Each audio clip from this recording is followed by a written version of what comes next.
Tonight, the shopping cart blues. My inherited economy is on the brink. Now our economy is literally the envy of the world. Grocery prices stay high despite lowering inflation. Biden's perception problem on the economy, the border, and crime. Red alert, Tel Aviv. Israel braces for Iran's counterattack. How abandoning our closest ally will backfire on the White House. We would hope to see some announcements of changes here in coming hours and days, and I'll leave it at that. Back to Clinton. Bill Clinton. What we are trying to do today is to overcome the flaws of the welfare system. What Biden in 24 could learn from Clinton's landslide victory in 96. And foul play. How a custody battle gone wrong could lead us to two moms missing in the heartland. And Republicans' war on women. They say, you know, the boys don't want to date me anymore because they're not at their prime, and people get mad when I say that. Well, this is true. Trump sycophant Charlie Kirk goes full frat star. A lot of them are on birth control, too, and birth control, like, really screws up female brains, by the way. Even Jack would have a problem with this display of misogyny. How do you write women so well? I think of a man, and I take away reason and accountability. Welcome to the fairest show on television. First tonight, President Biden's perception problem. And if we think about the key issues for the election in perhaps a different way, not so much the polling, but perception and reality. On the border, for example, people see an open border. They see havoc illegal immigrants bring to America's cities, both financially and otherwise. A little later in the show, we're going to talk to a sheriff who just arrested an illegal immigrant for murder. Then there is, of course, the crime issue. Democrats will tell you crime rates are down. And in many cases, the statistics show that that is true, but it's not what people perceive it to be. There's, of course, his age. People perceive him to be old. You can decide for yourself what the reality is. Then there's Israel. Thanks to his lack of moral clarity, nobody perceives him doing a good job. Nor do the supporters of Israel, nor do those who support Hamas. And finally, there is the economy. And this perhaps is the biggest problem for President Biden. Let's take a listen, be fair, to how President Biden describes the economy right now. Wages keep going up. Inflation keeps coming down. Inflation has dropped from 9% to 3%, the lowest in the world, and tending lower.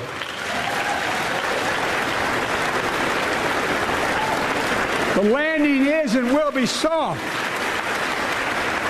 And now, instead of importing foreign products and exporting American jobs, we're exporting American products and creating American jobs. There's a lot of truth to what he said, and we'll pull out the food inflation from 2019 to 2024, sourced from the Bureau of Labor and Statistics, something that nobody looks at. All right? And to be fair, inflation that started very low in 2019, skyrocketed in 2022, peaked in 2023, and inflation is going down. Prices, of course, are still going up. Inflation is how fast prices are rising. We don't really compare things to prices just a couple of months ago. We can look way back. Think about it this way. My dad still treats me like I'm 17 because he still perceives me as 17 years old. That is not reality. Most of us perceive prices about what they are, say, 5 years ago. We look back the last time as we pushed the grocery cart down the aisle. You think about things being a little bit lower. So let's look now at prices. 2019, eggs. Now we go to eggs in 2024, up 63%. Flour, 2024, now up 40%. Dish soap in 2019, $2.87. Soap up 46%.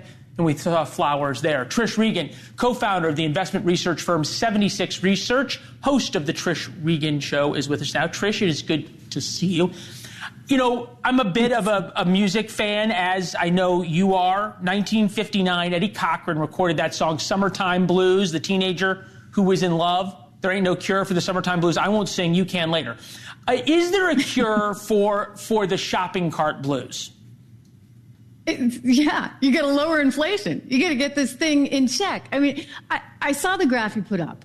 One thing you got to keep in mind, though, Leland, is all this stuff is cumulative. So you're up over 9%, and sure, you come down. You're only up 2.5% now. Whoop-de-doo. The reality is that's on top of the 9% you had before. So in other words, even though they'll say, oh, it's coming down, well, I'm sorry.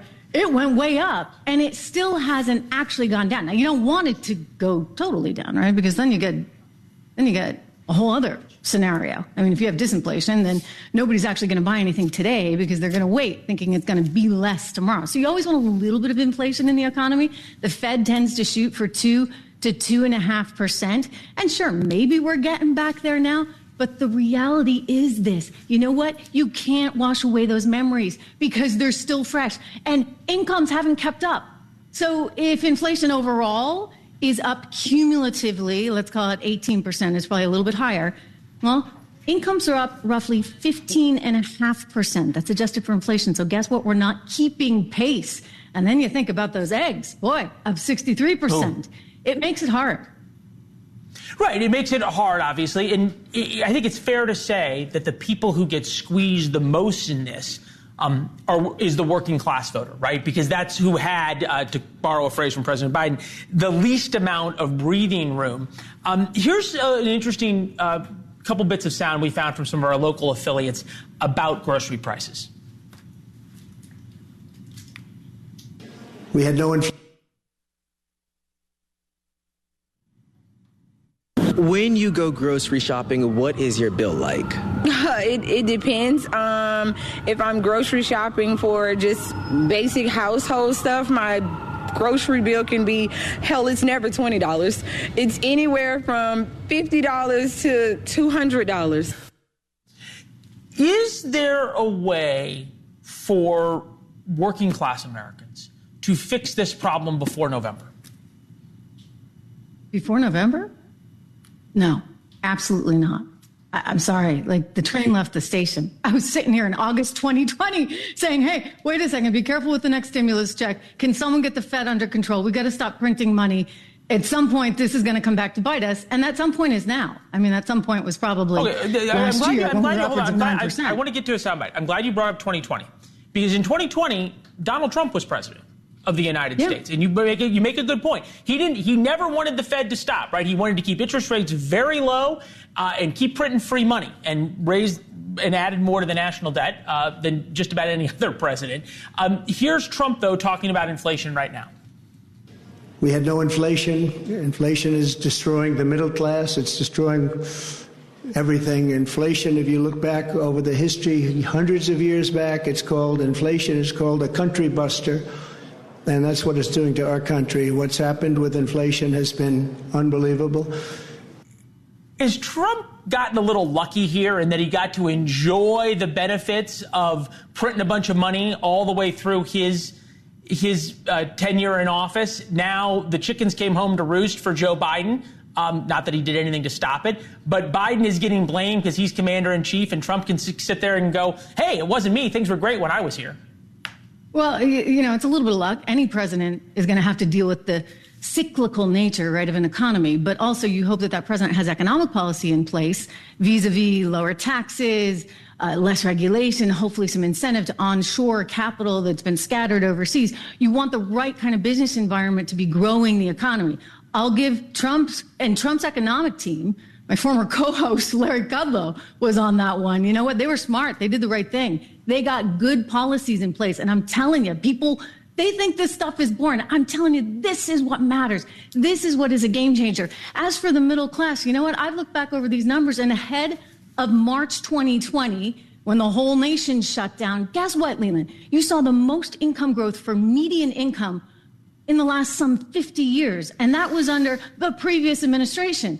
That income growth has just evaporated under Joe Biden. So, of course, the middle class is looking at this and saying, oh, wait a second, what about me? I'm not making as much, I'm working more, and my grocery bill is through the roof, not to mention my rent or my mortgage. And who can save? I mean, this is part of the problem. You think about sort of the upper class in America, or people that have the ability to put some money away. The stock market's been on a tear.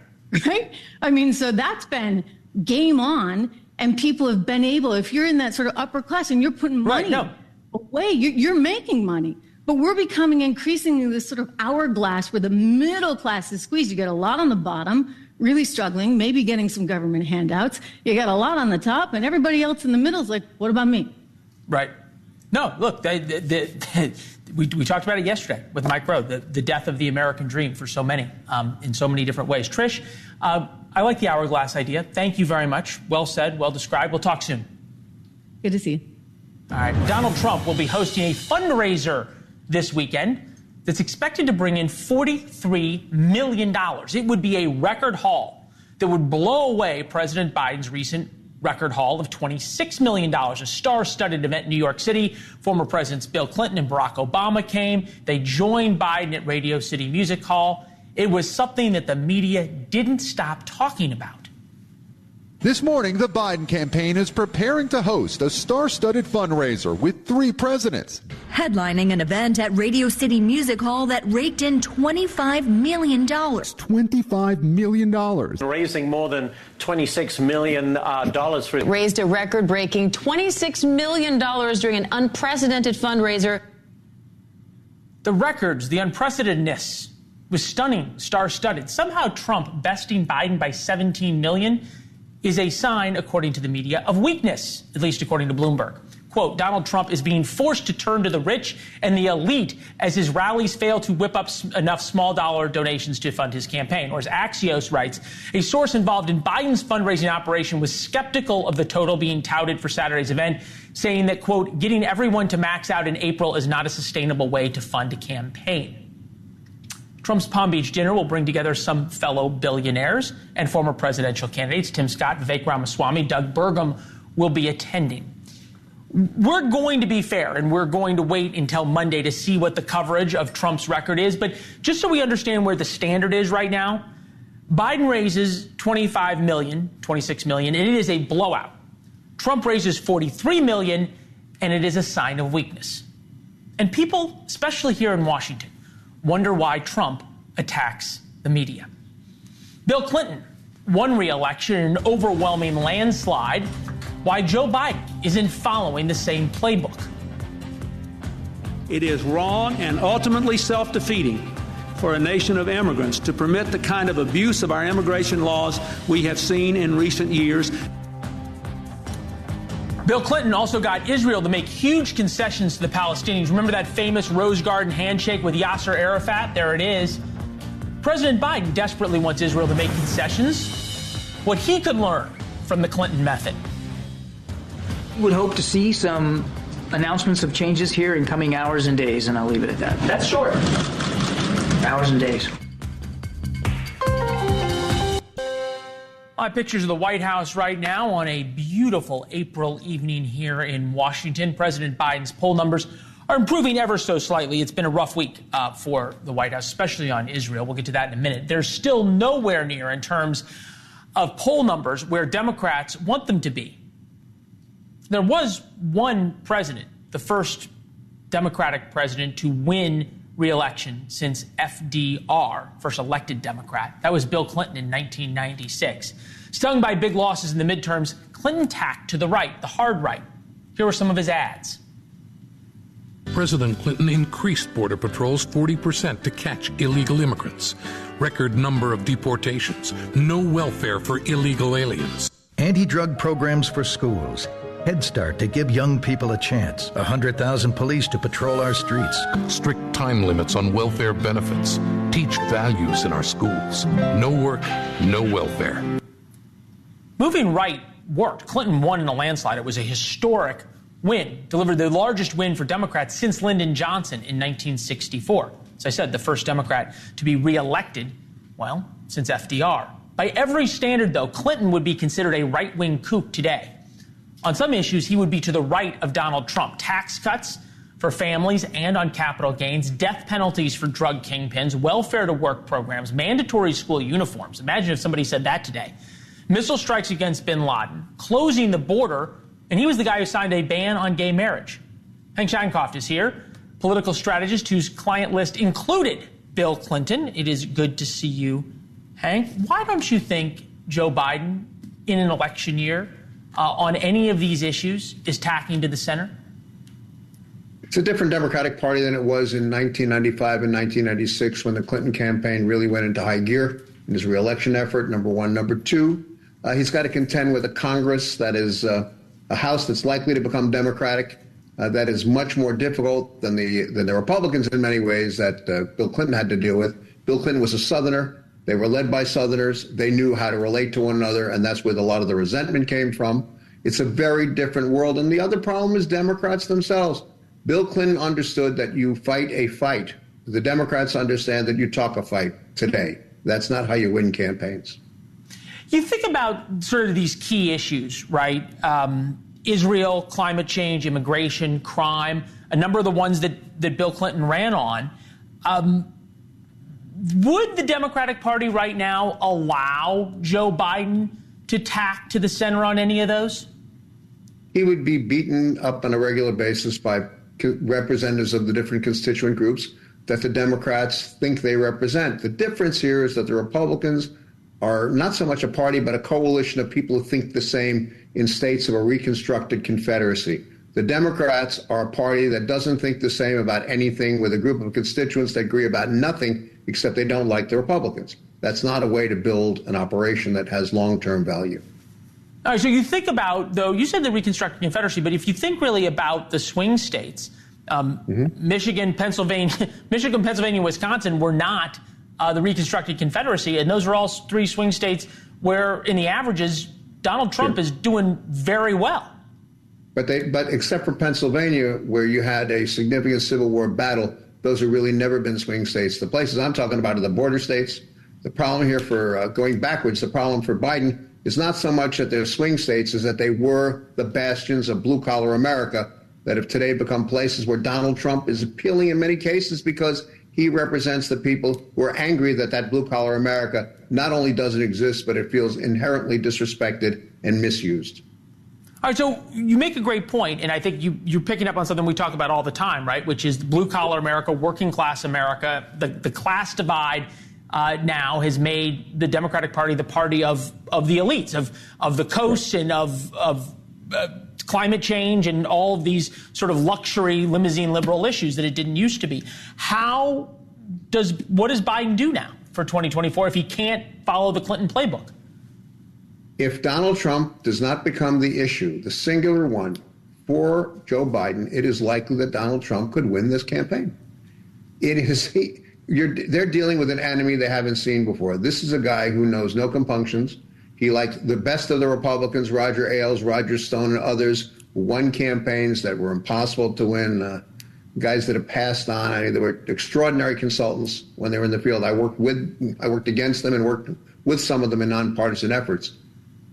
They don't care. Their aim is to win. The Democrats' aim is different. The Democrats' aim is to keep this almost impossible group of people, interests together that they call a coalition, together in one place. You can't win campaigns like that. You have to fight like hell, and you've got to presume that some people are going to fall off while you're collecting others. That was the Clinton genius. He understood that you might... What we're told, though, over and over again by Democrats is that Donald Trump is this existential threat to America, right? He's a threat to democracy, whatever that means. The Republican, the experiment might be over if Donald Trump wins, on and on and on. That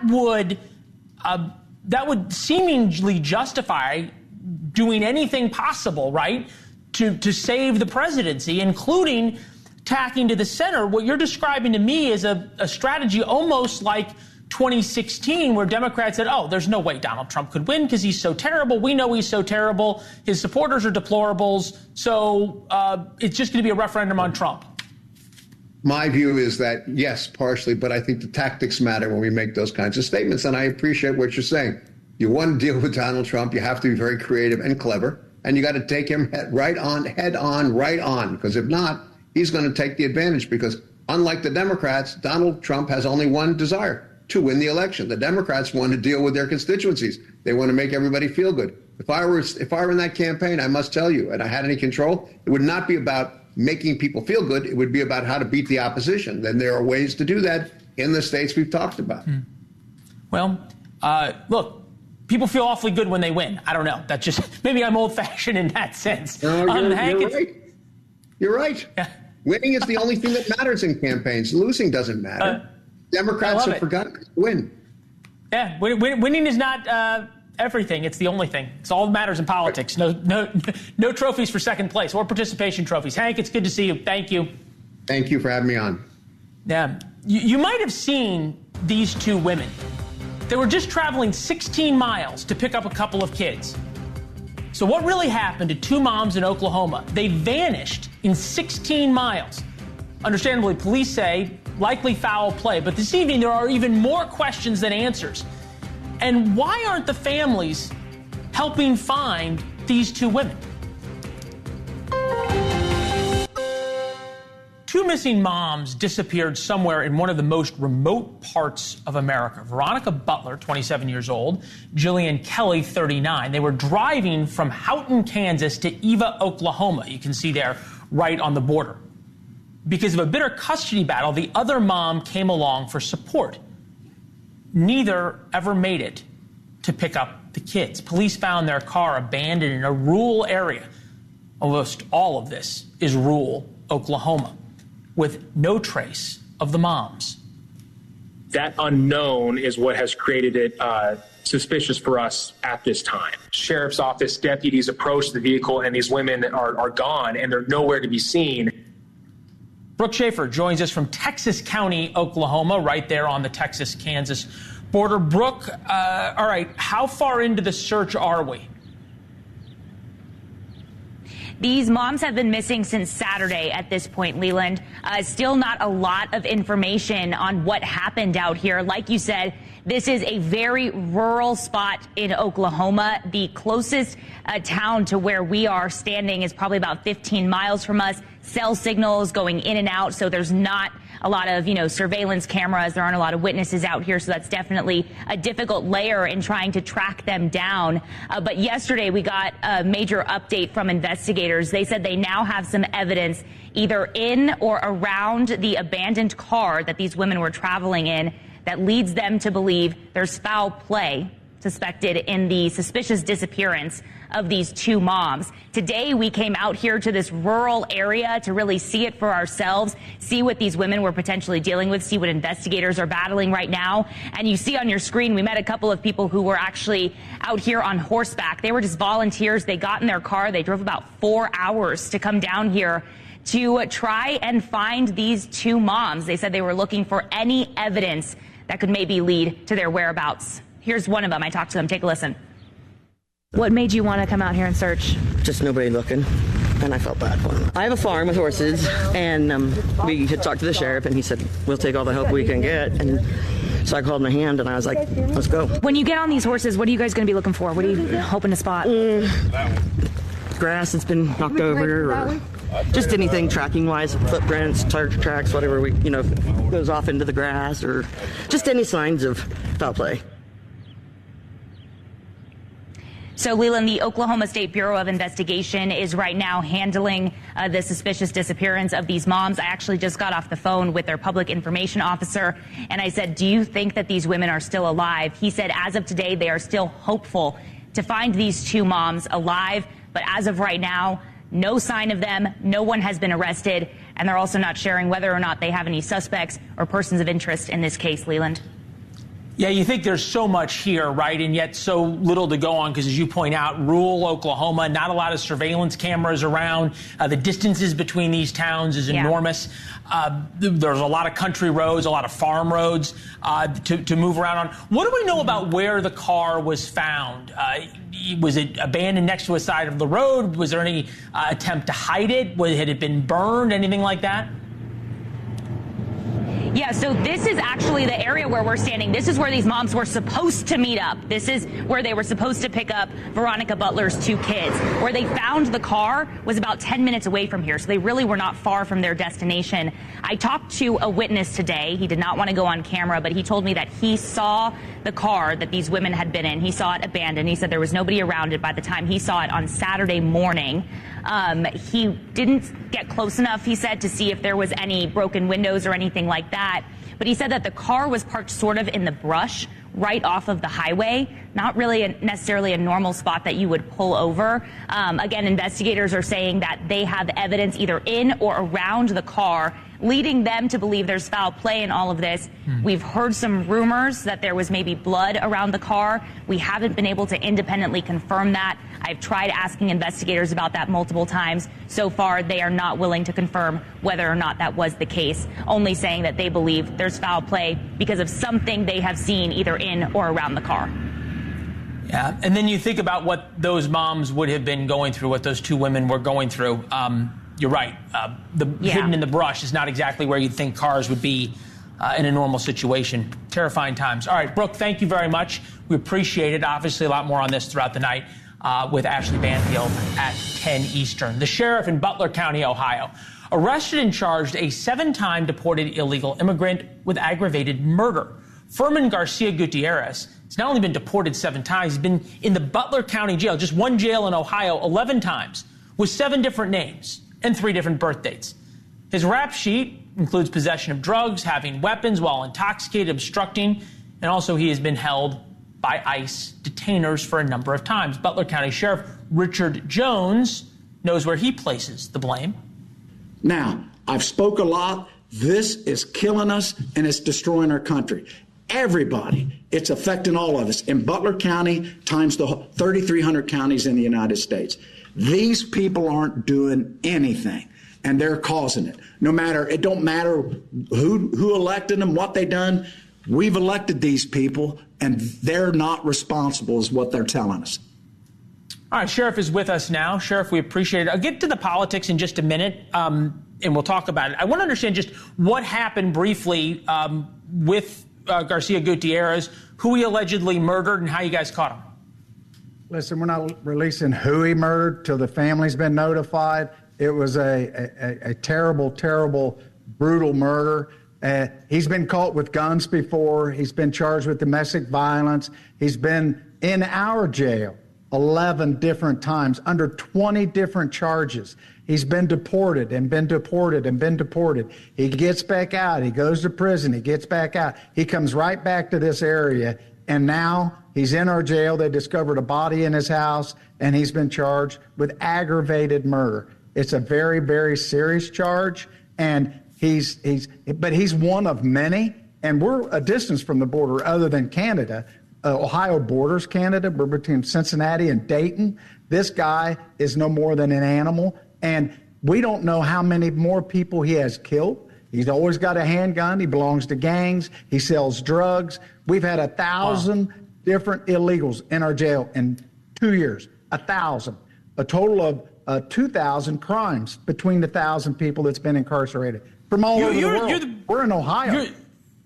Look, the border crisis, when people talk about immigration and the border, they're talking about what's happening in their town because of illegal immigrants coming in, not because of necessarily what's happening at the border. I'm glad you brought up the issue in a broader sense of illegal immigrants committing lots of different crimes, because there is a story out there that illegal immigrants commit crimes at a lower rate than the native-born population. We asked Geraldo Rivera on it, who was on the program a couple weeks ago, about this. Take a listen. I think that the problem with that, saying it that way, is that you ignore the fact and the data, 140 years of data, that illegal aliens, so-called, undocumented immigrants, commit fewer crimes than legal residents. Does that jive with what you're seeing in Ohio?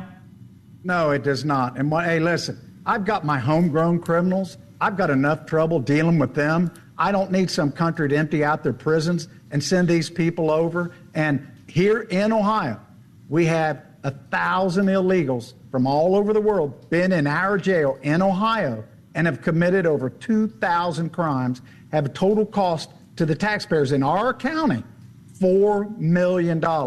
We got trouble with our own homegrown criminals. I don't need all these other people to come here and commit crimes.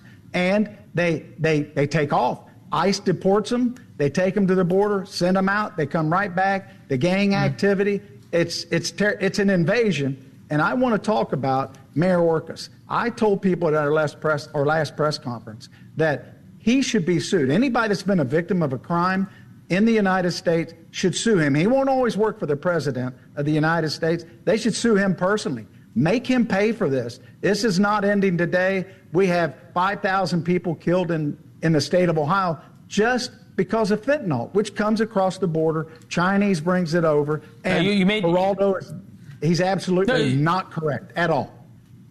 Yeah, you said the magic word in terms of fentanyl. Now, 80% of Americans, 8 in 10 Americans in swing states, Ohio being one of them, say that it is a very important issue to them. So there you go. Sheriff, we appreciate it. Thank you. We're looking forward to having you back. Thank you very much. Yeah, live pictures of the Israel-Gaza border where Israel called up its military reserves fearing an Iranian attack. Next, what message America is sending to our enemies and allies on the verge of an all-out war in the Middle East. If we lose that reverence for human life, we risk becoming indistinguishable from those we confront.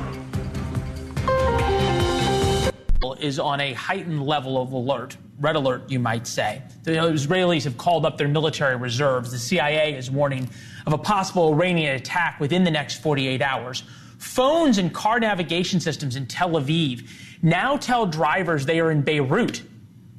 The Israelis are spoofing GPS signals so that if the Iranians try to use GPS to launch an attack on Israel, it will send the missiles to Beirut. And Israel is on its own more than ever. Today, President Joe Biden called Israeli Prime Minister Benjamin Netanyahu. A readout of the call says Biden called for an immediate ceasefire. The president's Secretary of State used even stronger language. Despite important steps that Israel has taken to allow assistance into Gaza, the results on the ground are woefully insufficient and unacceptable. All right. The constant criticism of Israel, our strongest ally, only emboldens Iran. I think reasonable people can agree on that. Michael Hanlon is here, Senior Fellow and Director of Research in Foreign Policy for the Brookings Institute. Michael, it's always good to see you. As we noted, sometime it will be under better circumstances, but that'll probably be a drink outside of the office rather than talking on TV about the Middle East. I listened carefully to what President Biden was talking about, an immediate ceasefire, all sorts of aid coming in to Gaza, et cetera. How are President Biden's demands now all that materially different on Israel than, say, Hamas's? Well, I think President Biden is searching for a fairly elusive policy. It's very hard to want to be tough on Israel as a friend.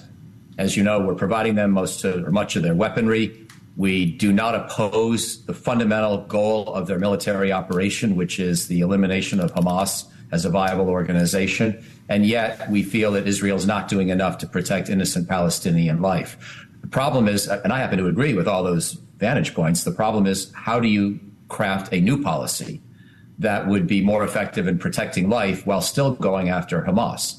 You know, in the United States, we learned the hard way after 9/11. We all wanted to make sure al-Qaeda could never function again or, rise from the ashes once we went after it. And we learned that probably going after its leadership and then trying to go after its ideology were the two most realistic things, plus putting a lot of restrictions on finance and travel. But you couldn't really eliminate the organization altogether. So Israel's going to have to figure out a more realistic end state. And rather than talk just about ceasefires, I'd rather talk about what's a realistic strategic objective for 3 to 6 months from now, and then work back from that. That, to me, is what the conversation is lacking right now. Yeah, the only way to do that, though, is to destroy Hamas, right? The only way for there even to be a chance of peace with the Israelis and the Palestinians is to destroy Hamas, because Hamas's stated goal is to destroy the state of Israel. And I can't figure out why the Biden administration doesn't get. Maybe I should back up. They don't get. It's not that they don't get it. Maybe it's that they can't sell it because of the domestic political constraints. But I'm wondering if in your analysis, the search for the domestic political solution, which is this enormous pressure from pro-Palestinian, pro-Hamas wing of the Democratic Party, is actually creating, I think this is what you're saying, bad foreign policy. Well, I'm not trying to be that political because I understand everyone's frustration with this situation, both Israelis and Palestinians, Democrats and Republicans. But I think we should think a little more strategically. So I believe, for example, the Israelis should allow much more humanitarian relief and should agree to a ceasefire. But we should also say that it's realistic and reasonable of them to want to decimate the leadership of Hamas. You're not going to get the whole organization. We couldn't get all of al-Qaeda. The Israelis are not going to get all of Hamas. I understand why they want to get all the leadership. So I think we need to allow for the fact that after a ceasefire, which would allow for a lot of food to flow in, the Israelis are going to have to resume some degree of military operations. And they're going to have to try to use some of our counterinsurgency techniques from the Iraq surge under General Petraeus. And they're going to have to go in and try to go after these tunnels and leadership targets and weapons caches and command and control sites. But right now, they're going to have to first protect the lives of the Palestinian people. I think you can say both those things at the same time. My problem with the public diplomacy here is we're not saying both those things at the same time. We're trying to tweak the issue day by day. And I'd rather have us come out with a clear, broader vision. And then we can be critical about specific disagreements with Israel without sounding like we're, just sort of searching for an elusive strategy that's not necessarily there. Yeah, look, if you have strategic goals, it's a lot easier to figure out where you're going. We would be remiss if we didn't mention Sunday will be 6 months since the attacks. And the one word didn't come up in our conversation, and I always think it's important to mention, is the hostages, is a goal of bringing them home. Michael, thank you. We appreciate it. Thank you, Leland.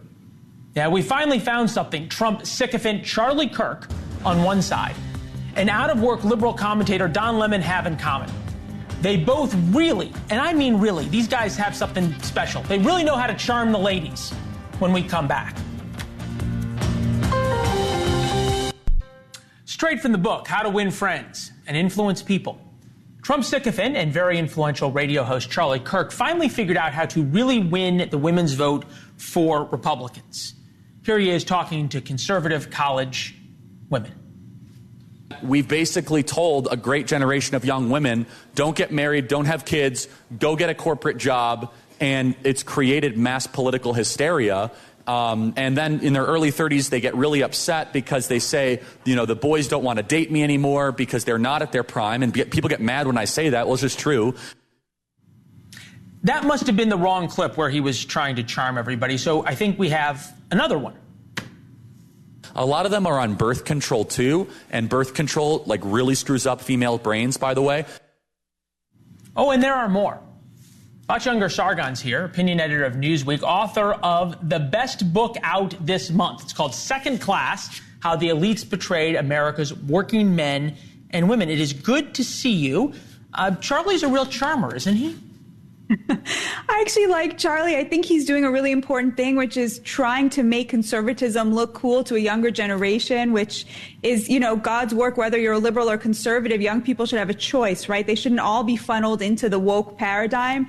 I do think he's wrong. I mean, I don't hear a lot of women complaining that, men don't want to date them.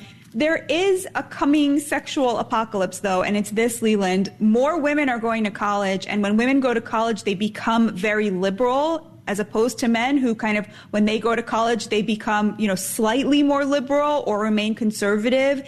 And liberal women, very liberal women, no longer want to date conservative men. And so when that gap starts to grow and grow and grow, when there's a lot of very liberal women who don't want to date conservative men, there's going to be a shrinking pool for them to choose from. And then we're going to start seeing real problems. But the data suggests that it's much harder for men right now in the dating market, and that men who can't find a partner are much more unhappy than women who can't find a partner. So I kind of disagree with Charlie's analysis there. Yeah, I also just think in terms of this weird misogyny that's entered into sort of the Charlie Kirk wing of the Republican Party. But the book that you've written, and it's phenomenal, Class Divide in America, as ill-phrased as what Kirk was saying, there is this notion, right, of the elites betraying a certain population in America. And I'm wondering if at the root of it, that's what he was getting at.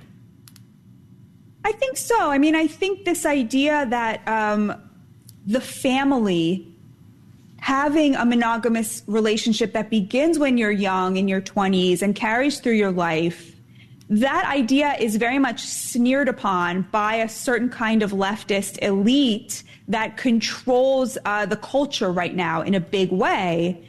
And a lot of working class people get the trickle-down effects of that. We're seeing the breakdown of the family, and that has both spiritual and psychological and massive economic repercussions, which are very negative to the working class. So children being born out of wedlock, for example, they face a lot of downward mobility, a lot of pressures, and that's terrible. And so we should be encouraging people to get married, both for spiritual and for economic reasons.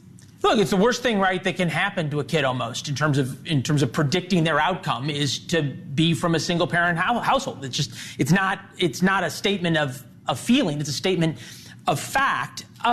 Second class, how the elites betrayed America's working men and women. You talk about a class divide, and I'm wondering how much the class divide in a way mirrors the values divide, right? If you have a working class versus elite divide, how much that mirrors the traditional values versus progressive values divide. Absolutely. I mean, since Marx, the leftist elites have been complaining that the working class is too conservative for where they want them to be. Like, they want them to support revolution. They don't. All they want are the most modest hallmarks of a middle-class life, a family, a home, a retirement and dignity, choices for their children, right? Whereas the leftists are often involved in these very heady, very extreme wars on these very institutions, the institution of marriage, for example. There's a big divide there. Yeah, and I think about that and how you make a great point to bring this all the way back. Of the socialist Marxist movement grows out of an educated, relatively wealthy elite, right? The second and third generation